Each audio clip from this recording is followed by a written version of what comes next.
Sensorial FM. Primeiro lugar em audiência.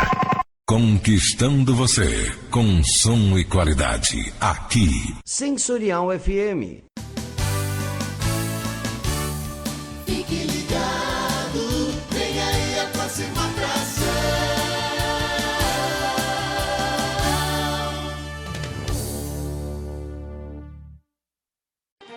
O programa a seguir é de responsabilidade de seus produtores e locutores. Sensorial FM, a rádio que ouve você. Começando aqui na Sensorial FM, programa Candomblé Total. É só aqui na Sensorial FM, a rádio que ouve você.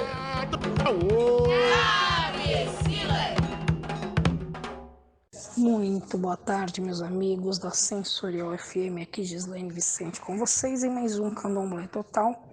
E eu já vou deixando meus contatos para a gente trocar figurinha, críticas construtivas, pautas que vocês queiram me enviar, a gente pode trocar sim informações pelo gislainevicente07@gmail.com, o 11 977 54 7604, o 11 39 18 6812, que são os meus números com WhatsApp, e também as minhas redes sociais com Gislar96, Gislaine.vicente9,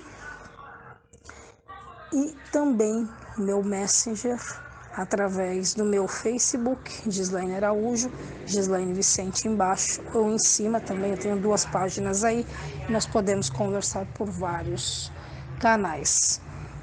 Eu queria falar 2 coisas para vocês nesses primeiros dias decisivos, vamos dizer assim, para as nossas vidas, porque a gente tem muita coisa aí que tem se desenhado ao longo não só dessa pandemia, mas de tudo que a gente tem observado aí em relação às nossas religiões afro-brasileiras, que tem sofrido muita coisa, muita crítica, muita ameaça, muita intolerância, mas por outro lado, a gente tem tido muitas vitórias se a gente for contar o que já se passou até hoje. Então, a primeira coisa é que nesse 2 de fevereiro a gente teve aí mais uma demonstração de muita religiosidade. Todo mundo louvando Iemanjá de maneira muito salutar, todo mundo trazendo para si a responsabilidade de fé, de coisa muito honrosa de se trazer isso no peito, e de muito mais tempo, de que a gente não perca a fé de maneira nenhuma, da gente trazer tudo isso à tona com as nossas rezas, os nossos cânticos, que a gente tenha sempre coisas muito boas para passar. E à frente disso tudo está Iemanjá, que é a Senhora de todas as cabeças, de todos os oris. É ela que nos dá discernimento quando a criança nasce. É ela que recebe quando ela sai do útero, porque durante os 9 meses quem cuida é o Oxum. Quando ela sai, a criança sai para o mundo, Iemanjá toma conta e traz o que há de melhor pro ori dessa criança. E ali vai sendo o seu desenvolvimento e tudo mais. Iemanjá, a gente conhece muito aquela imagem um pouco mais europeia, branca, cabelos negros, aquele vestido azul, que é naturalmente do mar. Mas para os africanos, Iemanjá é uma mulher negra, tão bonita quanto as outras Iabás, e regendo não o mar, mas o rio. Nessa transposição da diáspora Para o Brasil, a gente trouxe a figura de Iemanjá como uma mulher que comanda os mares de todos os lugares. Então, de todo o litoral, não só do Brasil, mas como de outros lugares que a gente conhece. Então, do Mar Atlântico, do Mar Pacífico, do Mar Mediterrâneo, todos eles têm esse comando. Do ponto de vista da nossa religião, a religião afro-brasileira, também talvez puxando um pouco para a santeria, que é cubana, mas que tem essa resposta africana, que é justamente isso que vem para a gente. Naturalmente, a gente tem uma forma de trabalhar isso no inconsciente coletivo ou no consciente coletivo, que é saudar, levar flores ao mar, perfumes, adornos, espelhos, coisas bonitas que representem essa beleza do mar na figura de Iemanjá. A gente pede, ajoelha, que ela proteja a nossa cabeça, que jamais um pensamento ruim e todas as outras coisas que permeiam a mente humana chegue até nós, se não for para o bem e por intermédio de Iemanjá. Já já nós voltamos. Laroê, seu capa preta, salve sua banda, salve sua força e salve a sua proteção. Bom dia para você que é de bom dia, boa tarde para você que é de boa tarde e boa noite para você que é de boa noite. Aqui é o Pai Ronald Ed de Xangô. Se você precisa de proteção, abertura de caminhos, limpeza espiritual, saúde e tudo que o Exu pode te proporcionar, essa dica é para você. Já está disponível o curso Exu Desvendando Mistérios em EAD para qualquer lugar do mundo. Agora, com o auxílio de Exu, você pode desmanchar amarração amorosa, destrancar caminhos fechados, desfazer qualquer trabalho que esteja prejudicando a sua vida e das pessoas ao seu redor. Com 29 videoaulas, o curso Exu Desvendando Mistérios ensina a manipular os mistérios de Exu com responsabilidade e segurança. Nada de curso chato aqui não! O curso Exu Desvendando Mistérios é um bate-papo comigo e o amigo e irmão Pai Vladimir de Oxóssi. E claro, com você! Inscreva-se já! Tenha acesso ao conteúdo completo do curso. Receba o link e informações em facebook.com/Exu Desvendando Mistérios. Laroie! Laroê, Exu, salve seu capa preta, salve sua força, salve sua banda e sua proteção. Voltando, meus amigos, aqui na Sensorial FM. E uma outra situação que eu queria comentar hoje com vocês, que eu vivenciei no final de semana passado, foi uma experiência interessante, porque eu já tinha vivenciado uns 2 anos atrás e voltei agora, nesse último final de semana, a experienciar isso. Eu estive em um terreiro e num terreno bastante diferente, que é o dos terreiros de Egungun, que é muito diferente do que a gente conhece, do candomblé de caboclo, de Angola, Queto. É um pouco diferente, porque se trata de uma linhagem que tem uma relação com familiares, com ancestralidade, e que a gente tem alguns expoentes, né, desse tipo de culto. E eu conheci um em Diadema, de uma amiga, de uma irmã de santo, em Diadema, São Paulo, na Grande São Paulo, do terreiro de Egungun chamado Obanilê. E a linhagem da ancestralidade neste tipo de terreiro, ela se diz muito mais aos familiares, de quem é dono do terreiro. Então, é uma linhagem que se cultua ao longo do tempo. E eu queria dar algumas nuances do que acontece numa festividade dessa. É um pouco diferente e você tem algumas figuras muito importantes.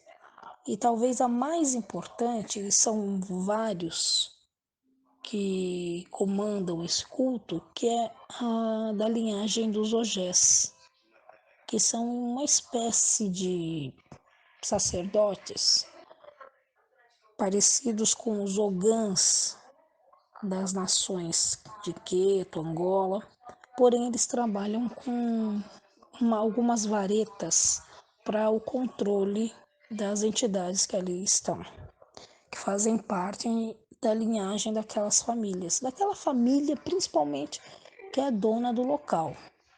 Então tem algumas coisas que eu gostaria de falar para vocês, baseada num livro de uma pessoa muito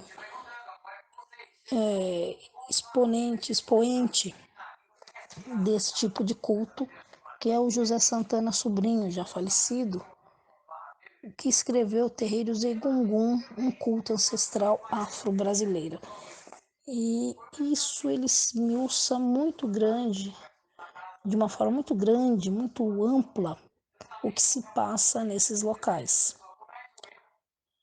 A gente teve uma experiência muito interessante. Eu tinha um certo receio porque a gente não sabe como se portar, né? Apesar de ser uma coisa de menor participação, que não é como a gente está acostumado no culto de candomblé normal, digo assim, para nós que costumamos frequentar é um pouco diferente.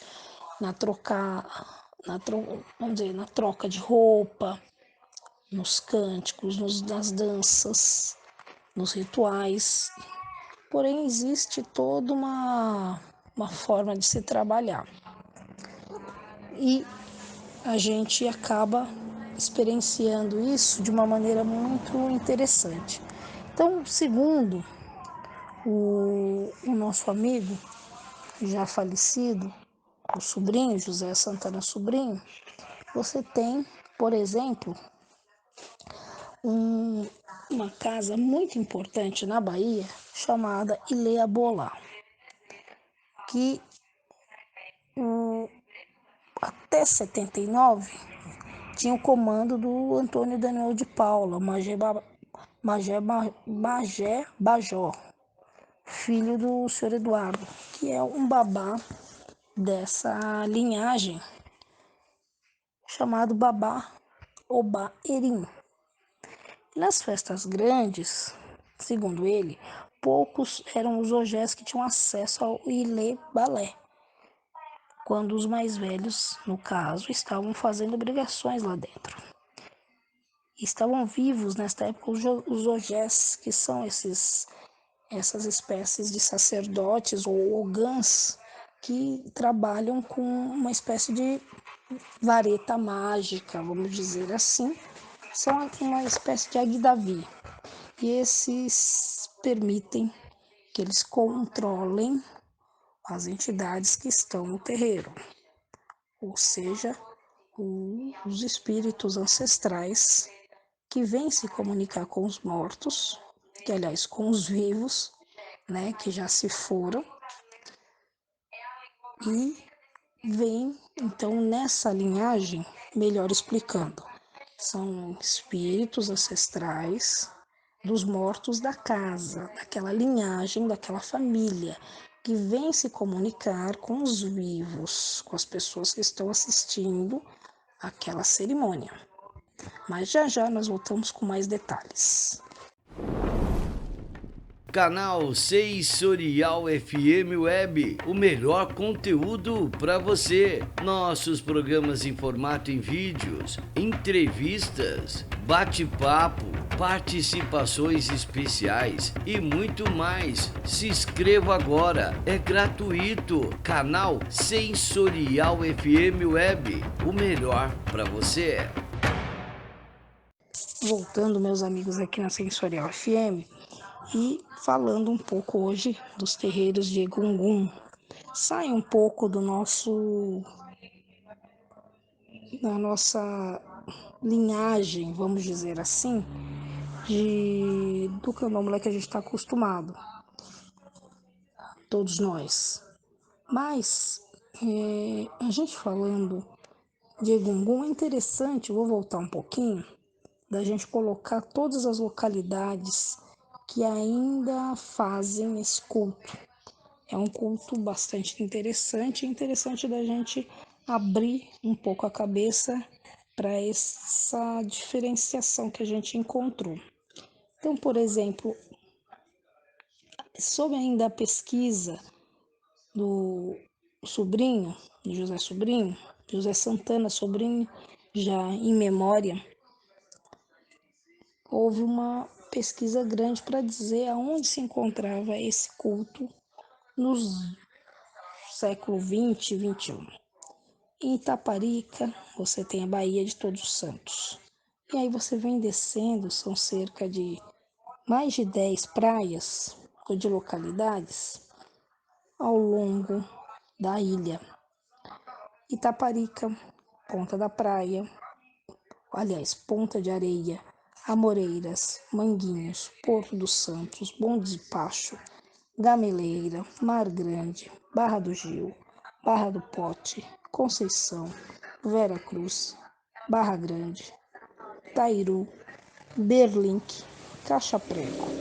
São os locais e os terreiros onde se costumam trazer essa linhagem à frente.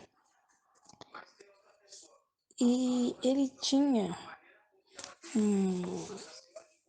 uma forma, o José Santana Sobrinho, de trazer isso. Era um dedicado professor nesse sentido. Por quê?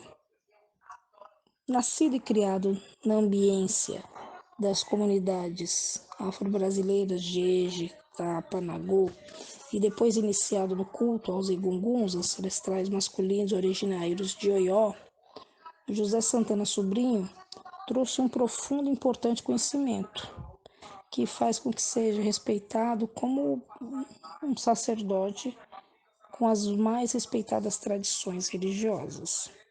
Então, trazendo essa coisa para frente, como disse a saudosa Mãe Senhora, que era uma Ialorixá muito conhecida, do Ilê Axé Oporfonjá, Sobrinho teve a proteção de toda a linhagem, que se constituiu com a figura exponencial do seu avô, do avô dele, o Miguel Santana, o Zaba Gunocô, na tradição Tapa no Pê, Obare e Ogé Orepê, na tradição Nagô. Tios, tias e demais parentes dele, uma antiga família de sacerdotes, sacerdotisas que possibilitaram uma formação sólida nesses valores éticos e na linguagem estética litúrgica que tornaram o Sobrinho o Sialabani Leachipá, que é um título dos mais altos do culto de Egungun. Mas, como eu dizia, Sobrinho se tornou um dedicado professor. Atuou em colégios, na Universidade Estadual de Feira de Santana. E ele aproveitou as possibilidades da carreira acadêmica para pesquisar temas de interesse para contribuir na afirmação e legitimação desse legado africano. Ele fez mestrado no Departamento de Educação da Universidade do Estado da Bahia, na UNEB, e apresentou uma dissertação que foi o que virou esse livro que agora nos serve de embasamento para que a gente esmiúce um pouco mais esse assunto. São poucas as publicações que a gente tem sobre isso, mas E a gente sempre precisa de algo que seja um suporte. E essa pesquisa se tornou etnográfica, porque tem muita coisa que se buscar para se caminhar dentro dessa geografia. Se torna até uma geografia humana, não só urbana, porque é lógico que se esmiuça a Bahia e principalmente Salvador e Itaparica, que é a ilha que, na verdade, congregou os primeiros terreiros do culto de Egungun a partir do século XIX. Então, esse trabalho tem não só fotografia, mas tem registro de cantigas, de poesia, saudações, oriquis, histórias e tans. E a língua iorubá, principalmente, porque quando eles se comunicam nessa língua nagô, nessa língua iorubá antiga. Não é nem o iorubá novo, porque a expressão linguística já passou por algumas transformações de lá para cá. Então, é um culto na língua iorubá antiga. Já já nós voltamos com mais sobre esse assunto aqui na Sensorial FM. Você sabe qual retorno que você vai ter anunciando em outra rádio? Ai, que dor de cabeça! Só esse. Então anuncie com a gente e saiba como é simples e tão fácil de ter o seu produto conhecido por várias pessoas. Não perca tempo. Anuncie 11 9 40 26 60 68. Sensorial FM, a rádio que ouve você. Voltando, meus amigos, aqui na Sensorial FM para esse último bloco.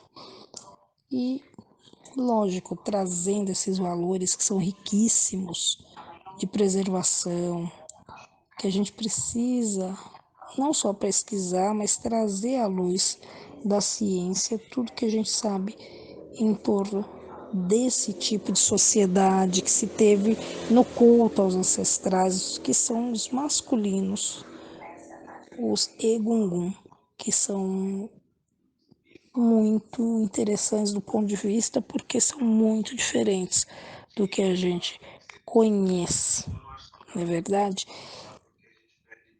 Então há um espaço em muitas obras de muitos autores para um mestre, uma pessoa que foi muito importante, não só nesse sentido, mas em todos os cultos afro-brasileiros. Mestre Didi Achipá, que faleceu em dezembro, no dia 6 de dezembro de 2013, aos 95 anos. Ele era o sacerdote supremo do culto aos Egunguns, o Alapine, e uma personalidade exemplar, porque além de mestre nas artes plásticas, porque ele conseguia fazer qualquer ferramenta, de orixá, de Egungun, de todos os espíritos que você pudesse imaginar que tivesse alguma ferramenta, ele tinha condição de fazer. E muito perseverante em tudo. Porque se imagine no século passado, com toda a movimentação que se tinha em torno de preconceito. Se hoje nós lutamos para que se tenha um pouco de respeito, imagine 80 anos atrás, no século XX. Então são séculos de lutas de resistência de homens, de mulheres, com sacrifício. Todo mundo da linhagem negra, elaborando uma ancestralidade, uma cosmogonia, são valores, o sentir, o emocional. Não é muito fácil que se tenha isso, porque os festivais públicos, mesmo com calendários bem organizados e tudo mais, a gente vê muito preconceito como a gente vê em toda forma que se traz de culto que tem uma raiz africana. É muito difícil a gente falar, a gente dizer com tranquilidade que essas coisas possam ser trilhadas sem um material de pesquisa, no campo, né, em campo, que a gente possa, sem uma introdução, sem que haja uma explicação primeira. Então a gente tem que ter o AO, o segredo, mas a gente também tem que ter uma parte revelada para que as pessoas possam preservar. Então a gente vê os babaeguns com suas roupas coloridas, que todos chamam de pai, protetor, ancestral. Mas a gente tem que ter toda a parte do segredo também. Então, o que eu peço a todos é que a gente tenha, sim, respeito com toda a metodologia que é feita em torno disso. Também tem os ancestrais femininos, que são no culto das Gueledés, hoje na Bahia já extinto, no Brasil muito pouco preservado e trazido à luz, né? A força das mães ancestrais, os postos honoríficos executivos, as mulheres dentro do terreiro Egungun também, além da biografia das 3 Iaebés do terreiro Abolá.